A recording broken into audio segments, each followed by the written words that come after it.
Fala galera, sejam muito bem-vindos para mais um vídeo Rapinas do Mar. Eu sou o Alexandre Castro e no vídeo de hoje a gente vai falar um pouco sobre o Sam Darnold. É uma partida de muitos altos e baixos, eu acho que essa é a grande questão dele. Já falei algumas vezes aqui, o Sam Darnold parece ser um QB que consegue ser várias versões dele mesmo durante o jogo. E isso é bom e isso é ruim. Isso é bom porque ele não fica impactado pelos turnovers ou erros que ele comete. Mas é ruim porque ele não consegue manter uma consistência, né? Ele tá num drive bom e simplesmente do nada manda um passe ruim no meio do drive e estraga tudo. Acho que essa é a grande questão e a gente pode ver bastante disso nesse jogo. Aqui é a primeira interceptação. A gente vê o Cooper Kupp se movendo e o corner vindo junto com ele. Então parece que isso é uma cobertura individual. Os Seahawks vão correr uma double slant aqui. Então, se for uma marcação individual, quando o Kupp correr, esse espaço daqui vai ficar vazio e o JSN vai ficar. O Rashid Shaheed, perdão. Vai ficar livre. É, mas não é uma cobertura man-to-man. É uma cobertura em zona. E o Sandano não consegue ler isso pós-snap. É uma leitura básica, que deveria ser básica. E aí a interceptação acontece. Né, o primeiro turnover aí colocou eles basicamente. O Kenneth Walker salvou, né, mas eles acabaram entrando na endzone 2 jogadas depois. Aqui é a segunda interceptação dele, que vem num conceito que a gente já falou algumas vezes, mas vamos explicar de novo, que chama pressão simulada. O que é essa pressão simulada?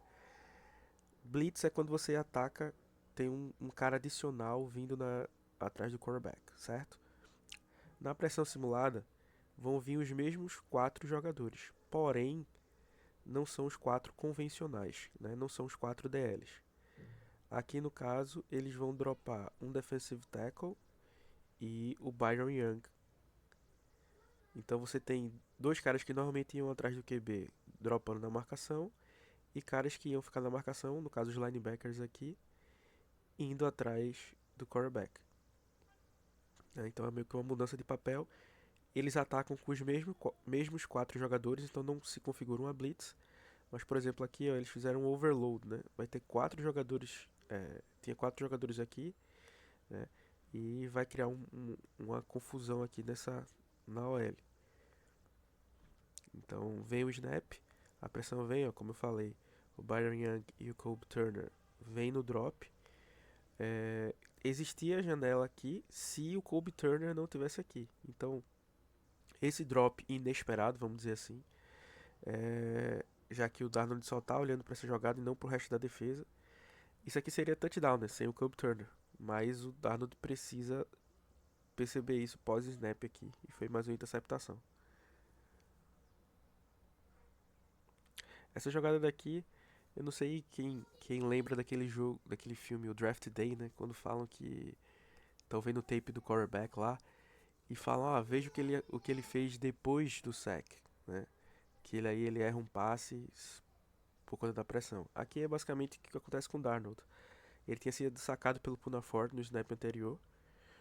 Aqui ele já estava numa situação de descida longa, né? Então não ia converter. E ele tenta passar a bola para o AJ Barner aqui no check down só para ganhar algumas jardinhas. A pressão não chegou ainda efetivamente, mas ele consegue errar esse passe aqui no check down. Assim, a bola foi desviada, né, mas também por uma mecânica ruim, um trabalho de pés ruins. Então ele deixa muito a pressão afetar ele, ou a ameaça da pressão, né, o primeiro sinal de pressão. Isso é um problema também. Esse lance aqui, ó, ele tem um free rusher na frente dele e ele ainda assim, o JSN vai ficar livre aqui, ó. Mas cara, é muito difícil você acertar esse passe com esse cara aqui, né? Então ele força o passe e foi isso que resultou ele ser interceptado quase que 4 vezes no primeiro confronto, né? Aqui ele é quase interceptado pelo Nate Landman porque ele forçou esse passe aqui que não deveria ter forçado, né? E aqui a gente vai para os momentos bons, ainda uma leitura ruim, perdão. A dificuldade dele pós-snap, né? Os Rams parece que estão numa cover 6, mas na verdade eles estão numa quarters coverage. O que é que essa quarters coverage faz? Você lê o recebedor número 2, né? De fora para dentro. No caso aqui é o Cooper Kupp. E aqui o safety está lendo ele. Se ele corre uma rota vertical, ele vira responsabilidade do safety. Se ele corre uma rota intermediária, é do linebacker. E aqui o Kupp corre uma rota vertical, né? O vertical no sentido de ser mais do que 5 jardas. Só que percebam que como os Rams tentaram disfarçar essa cobertura, o safety está numa posição muito ruim para cobrir essa rota do Cooper Kupp. Então o Kupp estaria livre, mas o Darnold não processa isso. E aqui, ó, o Kupp está livre. O Darnold não processa isso. E aqui outro ponto também é que ele decidiu correr, vai com tudo aqui, cara, e corre reto, né? Ele meio que corre hesitando, tenta fazer um corte aqui, ele não vai ganhar com o juke move de um defensor, ele não é esguio o suficiente, né? Então aqui acabou perdendo jardas. Agora sim, momentos bons dele. O play action acontece, mas nosso querido Anton Bradford não consegue manter o bloqueio para variar. E aí ele ganha tempo, faz uma boa leitura aqui. O Charbonnet nessa rota vai ocupar o corner e aí vai abrir espaço nas costas para o JSN.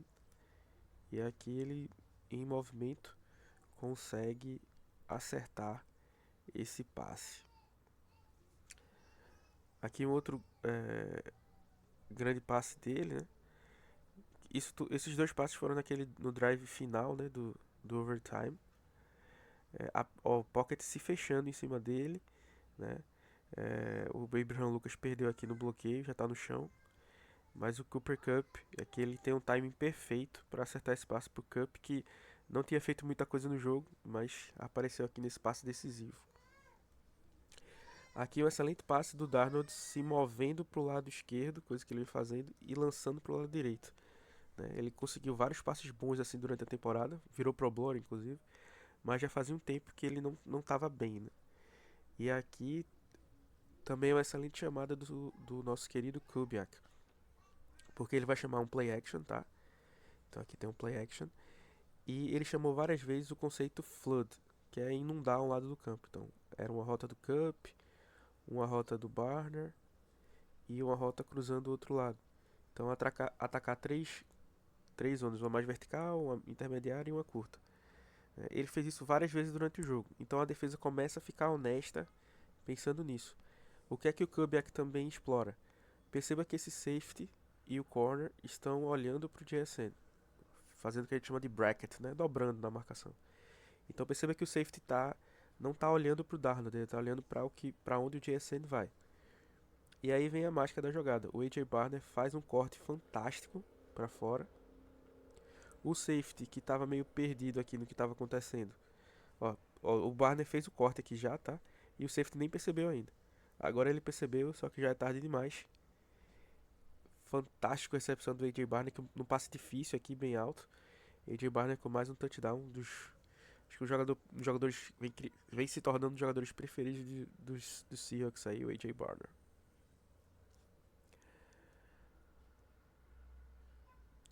Aqui temos o lance da interceptação, né, que a gente já voltou, então é isto que temos para esse vídeo. Esse que é o limitador do Sam Darnold, tá?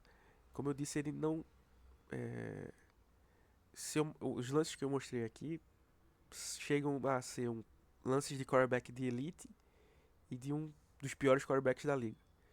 Né? Então, assim, é muito dicotômico o que ele faz. Então, as exibições dele têm sido dessa forma, e esse tem sido o termômetro do ataque do Seahawks.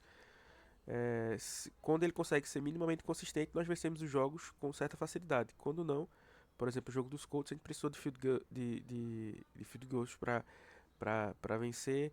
Quando ele foi interceptado 4 vezes contra os Rams, mesmo com a defesa jogando e deixando a gente no jogo até o final, né, a gente teve chance até de marcar algum field goal, mas aí nós perdemos.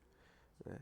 Então esse acaba sendo o termômetro. Então isso vai ser muito importante nesses dois jogos finais, mas principalmente para os playoffs, independente se a gente fosse de um ou não.